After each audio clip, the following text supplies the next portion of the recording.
Man ఈ work చేసి ఎంత ఇస్తారు నీకు? 500 ఇస్తారు సార్. అంతేనా? వేరే చీప్. అది ఈ పనికి బయట దేశంలో అయితే 5,000 ఇచ్చుంటారు. 5,000? ఏర్పాట్లు చేస్తాను. వెళ్తావా బయట దేశం? వెళ్తాను సార్. అక్కడ ఏం పని చేయాలి?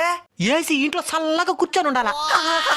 పెద్ద పెద్ద డబ్బులుండే వాళ్ళు పార్టీ చేసుకుంటారు కదా, వాళ్ళకి అన్నం వడ్డించేది, వాళ్ళ పిల్లకాన్ని చూసుకునేది అంతా ఏసీ ఇంట్లోనే. అయితే నేను కలర్ వచ్చేస్తాను. వచ్చేస్తావు ఎడారు కదా.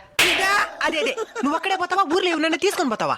ఊరు లేదు వద్దు, మనకంటే ఎక్కువ సంపర్చి మనకే శాతపూర్ చేస్తారు. ఇది కాకుండా ఇంకా ఏ పనులు చేస్తావా? పశువులు మేపుతాను. ఓకే, ఒంటిల దగ్గర చేయొచ్చు. చిందా?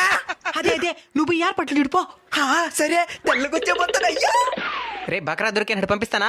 మంచి ఎడారు చూడండి. అలా మోసం చేయడం తప్పు కదా సార్. ఏది తప్పు? ముందు ఎక్కువ డబ్బులు ఆశపడి తప్పు చేసిన వాళ్ళు ఏం ఇండియాలో పని చేసుకుంటే వద్దనిందా? మంచి ఎడారు చూడు.